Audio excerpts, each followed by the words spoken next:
रिधिमा घर से बाहर आकर जैसे ही कार के पास जाती है तो वो थोड़ा रुककर उस शमशान घाट को देखने लगती है। शामशाना घाट को देखते ही उसे गोपाल जी की कही हुई बातें याद आने लगती है, जो उसे कहा था कि जो भी इस केस को लड़े वो उनकी आंगन में सो गए। गोपाल जी के ये बात ही उसकी दिमाग में घूम रहा था।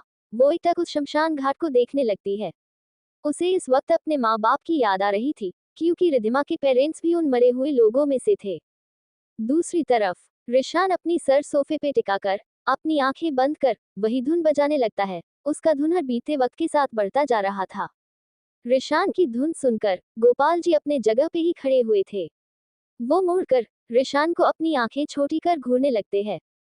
गोपाल जी रिशान के पास आकर उसे देखते हुए कहते हैं, तुम्हें मुझसे इस धुन से ही बात करनी है या अपना मुंह भी खोलना है। गोपाल जी की बात सुनकर रिशान के चेहरे पे स्माइल आ जाती है।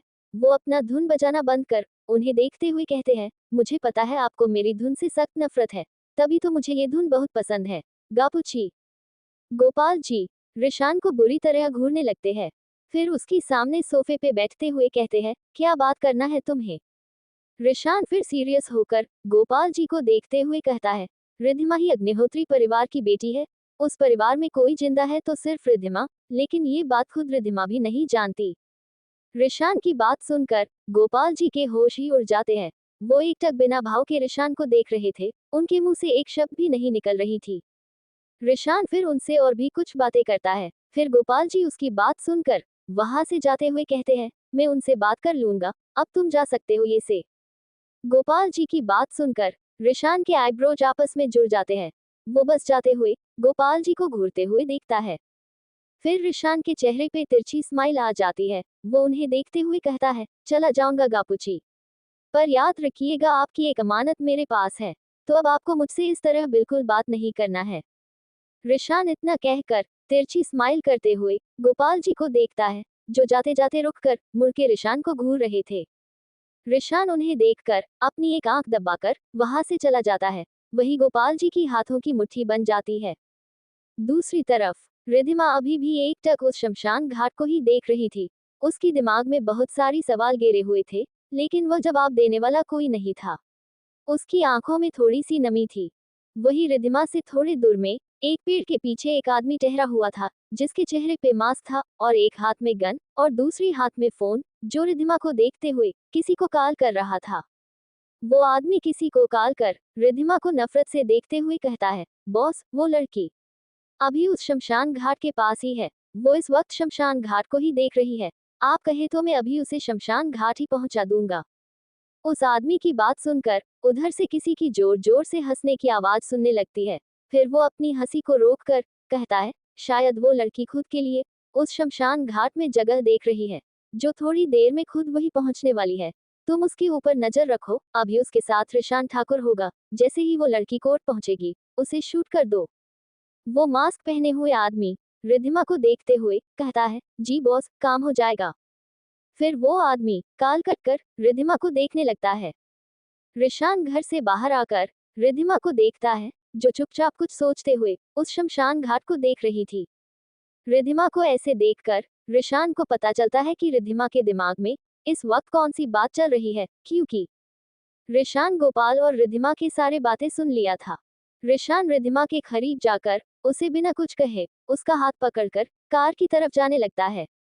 रिशान का हाथ पकड़ते ही रिधिमा अपने होश में आती है, तो वो एकटक रिशान को देखकर बिना कुछ कहे उसके साथ चलने लगती है।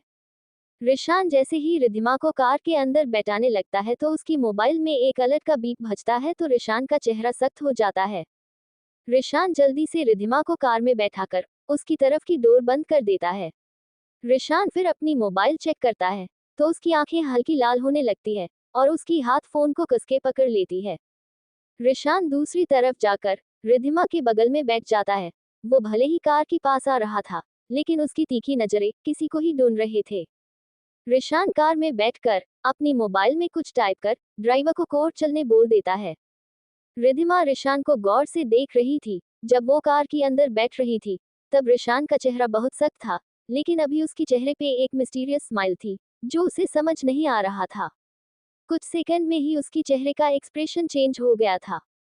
रिशान को रिधिमा के नजरें अपनी ऊपर महसूस हो रही थी। तो रिशान छत से रिद्धिमा को अपने गोद में बिठाकर उसकी होंठों को सहलाते हुए धीरे से कहता है, मुझे पता है मिसेज रिशान कि मैं बहुत हैंडसम हूँ, लेकिन तुम इस तरह अपने ही पति को घूर कर उस पर डोरे नहीं ढाल सकती।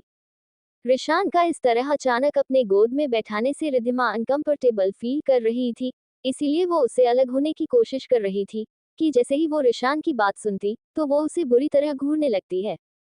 रिशान का एक हाथ रिद्धिमा की कमर को सहला रहा था। रिशान का इतना करीब देख रिद्धिमा की धड़कनें भी तेज हो रही थी।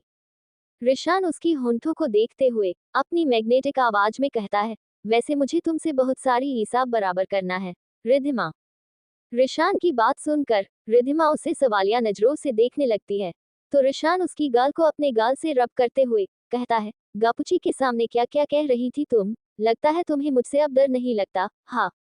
रिशान की बात सुनकर रिद्धिमा उसे खुद से दूर करते हुए कहती है, हाँ तो मैंने कोई झूठ तो नहीं बोला उनसे, जो है वही बोला। वैसे अपने मुझसे जबरदस्ती शादी की और आपसे ज्यादा जलनखोर इंसान इस दुनिया में कोई हो भी नहीं सकता। अपने मुझे अपने पास कैद कर रखा है।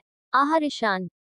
रिद्धिमा आगे कुछ कहती कि उसे अपने कमर में बहुत दर्द महसूस होता है, तो उसकी मुंह से हल्की सी चीख निकल जाती है, क्योंकि रिद्धिमा की बात सुनकर रिशान का पकड़ उसकी कमर में कस जाती है।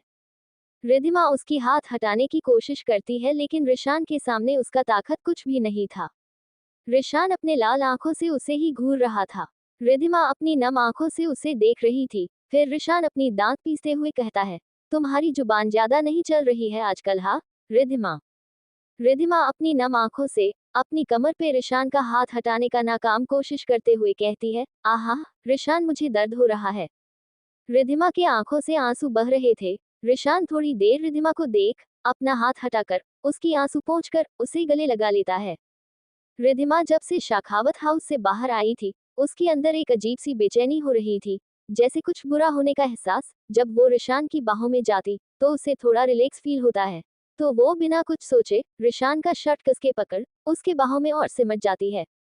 रिशान को रिद्धिमा का बिहेवियर कुछ समझ नहीं आता, वो तो उससे दूर ही भागती है। वो आज पहली बार खुद उसकी बाहों से आजाद नहीं हो रही थी। रिशान रिद्धिमा को थोड़ा खुद से अलग कर उसके चेहरे को गौर से देखते हुए धीरे से कहता है, तुम ठीक हो रिद्धिमा? रिद्धिमा रिशान की बात सुनकर उसे फिर से गले लगते हुए कहती है, हम। रिशान भी उसे कस के पकड़ कार के मिरर में अपने पीछे आते हुए एक स्कॉर्पियो कार को देखने लगता है। जैसे जैसे वो कार उनके कार की करीब आ रहा था, वैसे ही रिशान का चेहरा डार्क होता जा रहा था और उसकी हाथ रिद्धिमा को और भी टाइटली पकड़ते जा रहे थे। आज कार की पार्टीशन ऑन नहीं था। जब से रिद्धिमा रिशान के साथ कार में होती थी तो हमेशा ऑन ही होता था, लेकिन रिशान आज उसे ऑफ ही रखा था। दूसरी तरफ राशि डरते हुए राजेश को देख सॉरी कहकर सारे पेपर्स उठाने लगी, तो राजेश उसे बीच में ठोकते हुए कहते हैं, तुम रहने दो, मैं खुद ले लूंगा। राजेश इतना कहकर जल्दी में पेपर्स उठाकर वहां से सीधा मेंशन से बाहर चले जाते हैं। राशि बस लाचारी में उन्हें देख रही थी। जैसे ही वो वहां जाने के लिए मुड़ी तो वो थोड़ा रुक जाती है। वो मुड़कर देखती है तो वह भी 2 पेपर्स पड़े हुए थे।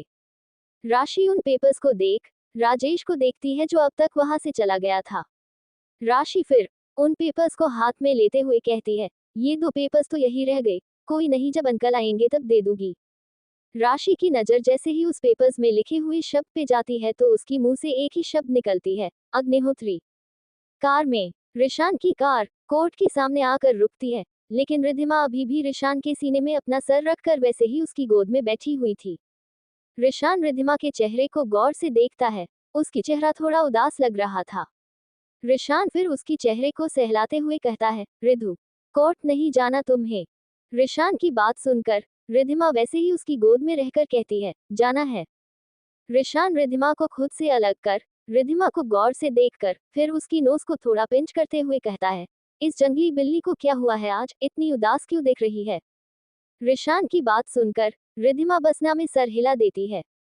रिशान फिर उसकी चेहरे को अपनी हाथों में भरकर उसकी गाल को भारी भारी से चूमते हुए कहता है, अपनी माँ पापा की याद आ रही तुम्हें? रिशान की इतना सॉफ्ट किस से रिद्धिमा सिहर उठती है। वो धीरे से रिशान के नाम लेती है, रिशान। रिशान फिर उसके होंठों की तरफ बढ़ते हुए कहता है, हम बोलो रिद्धिमा। रिद्धिमा की धड़कनें तेज हो गई थी, लेकिन वो हैरान थी कि रिशान उसकी उदास होने का वजह भी जानता है। रिद्धिमा आज अपने माँ बाप को मिस कर रही थी। रिधिमा बस अपने नजरें नीचे कर धीरे से अपनी रुंधली आवाज में कहती है, हाँ मुझे उनकी याद आ रही है। रिशान उसकी बात सुन बिना कुछ कहे धीरे से उसकी होंठों को अपनी होंठों के गिरफ्त में ले लेता है। रिशान उसे सॉफ्टली किस कर रहा था, जिससे रिधिमा के हाथ उसकी शर्ट में कस जाती है। रिशान की किस में रिधिमा को सिर्फ प्यार ही महसूस हो रहा था, जिससे उसकी दिल में अजीब सी सुकून दे रहा था। रिशान किस को ज्यादा डिप ना कर उससे अलग होकर उसे देखने लगता है। रिधिमा तेज सांस लेते हुए उसे ही देख रही थी। रिशान बिल्कुल उसे अभी छोड़ना नहीं चाहता था, लेकिन उसे जरूरी काम था, इसीलिए वो जल्दी ही रिधिमा से अलग होकर उसकी होंठों को धीरे से रब करते हुए कहता है, कोर्ट में कितना वक्त लगने वाला है तुम्हें? रिधिमा रिशान को देखते हुए खुद को नॉर्मल करते हुए कहती है, 2 घंटे। रिशान रिधिमा को देखते हुए कहता है, ठीक है, मैं ड्राइवर को बेच दूंगा और मेरे 2 बॉडीगार्ड्स तुम्हारे पीछे ही होंगे। रिशान फिर थोड़ा रुककर रिधिमा को वार्निंग लुक देते हुए कहता है, तुम्हें सीधा कोर्ट से विला ही जाना है। रिशान लास्ट का लाइन पे थोड़ा जोर देते हुए बोलता है तो रिधिमा का मुंह बन जाता है, क्योंकि रिशान का ये वार्निंग था कि उसे सीधे कोर्ट से घर ही जाना है, कहीं भी जाने का कोशिश भी ना करे। रिशान की बात सुनते ही रिधिमा का मुंह बन जाता है। रिशान की बात सुनकर रिधिमा मुंह बनाकर उसे ही देख रही थी। रिशान रिधिमा को देखकर जैसे ही कुछ बोलने को हुआ तो तभी उसकी फोन बजने लगती है। तो रिशान अपना फोन देखता है तो कॉल रमन का था। फिर रिशान रिधिमा के माथे पे किस कर उसे आंखों से ही वहां से जाने का इशारा करता है। तो रिधिमा बिना कुछ कहे कार से बाहर आकर कोर्ट के अंदर चली जाती है। रिशान जाते हुए रिधिमा को देखते हुए कॉल पिक कर कहता है, हम। रिशान का इतना कहते ही उधर से रमन की आवाज आती है, जो कह रहा था कि बॉस, वो आदमी पकड़ा गया है। वो आदमी कोर्ट के सामने ही लेडी बॉस को मारने वाला था। रिशान की नजर अभी भी जाते हुए रिधिमा पे ही था, जो धीरे धीरे उसकी आंखों से ओझल हो रही थी। रिशान फिर एक गहरी सांस लेकर रमन से कहता है, तुम्हें पता है अब उसके साथ क्या करना है? रमन रिशान की बात सुनकर कहता है, जी बॉस, मैंने उसे टॉर्चर रूम में भेजा है और अब कोर्ट के सामने कोई खतरा नहीं और हमारे गार्ड्स भी वही है। ठीक है, मैं आ रहा हूँ अभी। रमन की बात सुनकर रिशान इतना बोलकर कॉल कट कर देता है। रिशान की नजर अभी भी रिधिमा के गए हुए दिशा में ही था, जो अब तक अंदर जा चुकी थी। रिशाना अपने ड्राइवर को वहां से चलने को बोल देता है। दूसरी तरफ ठाकुर मेंशन में राशि उन पेपर्स को ध्यान से पढ़ रही थी। उसे ज्यादा कुछ समझ नहीं आई, लेकिन वो इतना तो समझ गई थी कि इन पेपर से रिधिमा को कुछ तो मदद मिलेगी। इसीलिए वो ज्यादा ना सोचते हुए अपने रूम में जाकर उन पेपर्स का फोटोज लेकर रिधिमा को सेंड कर देती है। फिर राशि उन पेपर्स को ड्रॉ में रखकर सुमन जी को मिलने चली जाती है। कोर्ट में रिधिमा कुछ पेपर्स रेडी कर कोर्ट में सबमिट करने की प्रोसीजर कर रही थी कि तभी उसकी फोन में किसी नोटिफिकेशन की साउंड आती है। तो रिधिमा अपना फोन चेक करती है तो उसकी आंखें बड़ी हो जाती है, क्योंकि राशि की कल से लेकर अब तक 50 से भी ज्यादा मिस्ड कॉल आए थे और साथ में कुछ मैसेज। फोन साइलेंट मोड में था, जिस वजह से रिधिमा को पता नहीं चला था। फिर रिधिमा कुछ बड़बड़ाते हुए कहती है, ओह गॉड, राशि मुझे कल से कॉल कर रही है, मुझे पता भी नहीं चला, सब रिशान की वजह से ही हुआ है, कितना तंग किया रात भर मुझे, हा हा हा हा। रिधिमा इतना कहकर ओह मैसेज ओपन कर जैसे ही देखने वाली थी कि अचानक से ही वो फोटोज खुद ब खुद डिलीट हो जाता है। इस तरह अचानक से मैसेज डिलीट होने से रिधिमा को कुछ समझ नहीं आता, तो वो सीधा राशि को कॉल लगाती है। उधर राशि सुमन जी से मिलने जा रही थी कि तभी उसकी फोन बजने लगता है। राशि रिधिमा का कॉल देखकर खुश होकर साइड में जाकर कॉल पिक कर कहती है, रिधिमा, अब कॉल कर रही हो मुझे? कल मैं एयरपोर्ट से कम 50 कॉल की है, लेकिन मैडम ने कॉल उठाने की जरूरी ही नहीं समझा। राशि की बात सुनकर रिधिमा थोड़ा गिल्टी फील करते हुए कहती है, सॉरी राशु, वो मेरा फोन साइलेंट था इसीलिए नहीं उठाया। तुम कैसी हो, अब कहाँ हो, क्या तुम अंकल की अपार्टमेंट में हो? रिधिमा की बात सुनकर राशि झूठा गुस्सा करते हुए कहती है, ना ना, मैं अपार्टमेंट नहीं गई, वैसे भी तुम्हें मेरी फिक्र करने की जरूरत नहीं है, मेरी फिक्र करने ये सुमन आंटी है। राशि की बात सुनकर रिधिमा शॉक्ड होते हुए कहती है, तो तुम ठाकुर मेंशन में हो? राशि बस हाँ बोलकर फिर रिधिमा से कहती है, वैसे तुमने मेरी भेजी हुई फोटोज देखी, मुझे लगा तुम्हारे काम के होंगे। राशि की बात सुनकर रिधिमा को कुछ समझ नहीं आता, वो ना समझी में कहती है, कौन सी फोटोज राशि, तुमने बेचते ही डिलीट कर दिया है? रिधिमा की बात सुनकर राशि कंफ्यूज में कहती है, डिलीट? मैंने कुछ डिलीट नहीं किया मैसेज, मैंने तुम्हें 2 फोटोज भेजी थी, मुझे लगा वो तुम्हारे केस से कुछ रिलेटेड है। रिधिमा राशि की बात सुन नासमझी में कहती है, केस से रिलेटेड मतलब अग्निहोत्री कंपनी की रिलेटेड। रिधिमा की बात सुनकर राशि बस हाँ कहती है तो रिधिमा जल्दी से कहती है, राशि तुम मुझे फिर से सेंड करो, मुझे देखना है अभी। रिधिमा की बात सुनकर राशि फिर से अपने मोबाइल से वो फोटो सेंड करने देखती है तो वो भी शॉक्ड होती है, क्योंकि वो फोटोज उसकी फोन में भी नहीं थे। फिर वो रूम में जाकर ड्रॉ चेक करती है तो वह पेपर्स नहीं थे जो राशि ने थोड़ी देर पहले रखा था। राशि अच्छे से चेक कर फिर रिधिमा से कहती है, रिधिमा मैंने अभी अभी वो पेपर्स ड्रॉ में रखा था, वो पेपर्स न ड्रॉ में है और नहीं मेरी मोबाइल में। राशि फिर रुक कर गोल गोल घूम के घर को देख डरते हुए कहती है, रिधिमा जरूर इस घर में कुछ भूत प्रेत का चक्कर चल रहा है, तुम कहाँ हो यार, मुझे इसे ले जाओ रिधिमा। राशि की बात सुनकर रिधिमा अपने आंखें गोल गोल कर उसे डांटते हुए कहती है, ओहो राशि जस्ट शट अप। रिधिमा की बात सुनकर राशि कहती है, अरे यार रिधिमा मैंने अभी वो 2 पेपर्स ड्रॉ में रखा था जो राजेश अंकल के हाथ से छूट गए थे, मैंने कोई मैसेज डिलीट भी नहीं किया है, वो खुद हो गए, अब मेरी फोन से भी नहीं मिल रहे। राशि की मुंह से राजेश का नाम सुनकर रिधिमा कुछ सोचने लगती है, राशि भी कंफ्यूज थी। वही कार में रिशान अपना सर सीट पे टिकाकर अपना वही भयानक धुन बजा रहा था, लेकिन उसकी चेहरे पे एक रहस्यमयी स्माइल थी। रिशान धुन बजाते हुए अपने मन में कहता है, वो पेपर्स मेरी मर्जी के बिना तुम कभी देख नहीं सकती रिधिमा। दरअसल हुआ ये था कि रिधिमा का पूरा फोन रिशान के फोन से कनेक्टेड था, मतलब हैक था, जो भी मैसेज रिधिमा को आती वो पहले रिशान के मोबाइल में जाती है। रिशान उन पेपर्स को देखकर रिधिमा के देखने से पहले ही राशि का मोबाइल हैक कर उसकी मोबाइल से वो डिलीट कर दिया था, जिससे रिधिमा के मोबाइल से भी डिलीट हुए थे। रिशान उन दोनों की बातें सुन रहा था, उसके चेहरे पे जो स्माइल थी वो किसी को समझने के बस की बात नहीं थी। उधर राशि रिधिमा को कहती है, छोड़ो इन सब बात को, तुम बताओ रिधिमा तुम कहाँ हो, मुझे मिलना है तुमसे। राशि की बात सुनकर रिधिमा भी ज्यादा ना सोचते हुए कहती है, हाँ मैं कोर्ट में हूँ, बस कुछ देर में ये से निकलूंगी, मुझे भी तुमसे मिलना है, मैं ठाकुर मेंशन आ जाऊंगी, ठीक है। रिधिमा इतना कहकर काल कट कर देती है। राशि फिर सुमन जी से मिलने चली जाती है। वही रिधिमा की बात सुन रिशान का चेहरा सख्त हो गया था, उसकी हाथों की मुट्ठी बन गई थी। रिशान फिर दांत पीसते हुए कहता है, इस लड़की का मैं क्या करूं, मैंने उसे अच्छे से बताया था कि कोर्ट से सीधा विला जाना है, लेकिन इसे तो अपनी ही मर्जी चलानी होती है, इसे तो मैं रात को बताऊंगा। कोर्ट में रिधिमा सब काम कर बाहर आती है तो उसे बाहर ही रिशान की 2 बॉडीगार्ड्स कार के पास ही खड़े मिलते हैं। रिशान की बॉडीगार्ड्स की एक अलग ही यूनिफॉर्म थे और रिधिमा उन बॉडीगार्ड्स को अच्छे से जानती थी, क्योंकि वो हर बार इन्हीं बॉडीगार्ड्स को चकमा देकर वहां से भागने की कोशिश करती थी, लेकिन अफसोस रिशान से वो बच के जा नहीं पाती थी। जब से रिधिमा सुमन जी से मिली थी वो अब खुद भागना ही नहीं चाहती थी। रिधिमा सीधे कार के पास जाती है तो एक गार्ड बिना रिधिमा को देखे उसे ग्रीट कर कार का डोर ओपन करता है तो रिधिमा कार में बैठते हुए कहती है, ठाकुर मेंशन चलो। पुराना फैक्ट्री कारखाना। रिशान की कार एक पुराना फैक्ट्री के सामने आकर रुकती है। रिशान रॉब से बाहर आकर एकटक उस फैक्ट्री को देखते हुए अपना धुन बजाने लगता है। रिशान की दोनों हाथ उसकी पॉकेट में थे, उसकी आंखें लाल हुई थी, वो कितना गुस्से में है ये उसकी धुन की बढ़ती आवाज से ही पता चल रहा था। रमन उस फैक्ट्री से बाहर आकर रिशान को ग्रीट करते हुए कहता है, बॉस वो आदमी अब अधमरा हो चुका है। रिशान रमन की बात सुनकर बिना कुछ कहे अंदर चला जाता है। फैक्ट्री के अंदर एक अंधेरे कोने में एक आदमी दर्द से चिल्ला रहा था। उस आदमी को चेयर से बांधा गया था, उसके ऊपर हद से ज्यादा गर्म पानी और ठंडे पानी एक के बाद एक गिर रहे थे और उसके सामने 2 बॉडीगार्ड्स उसे बैट से मार रहे थे। उस रूम में उसकी हद से ज्यादा दर्द भरी चीख निकल रही थी। रिशान उस रूम में जाकर वहां रखे हुए सोफे पे किसी राजा की तरह बैठ जाता है। वो अपनी धुन बजाते हुए एकटक उस आदमी को देख रहा था।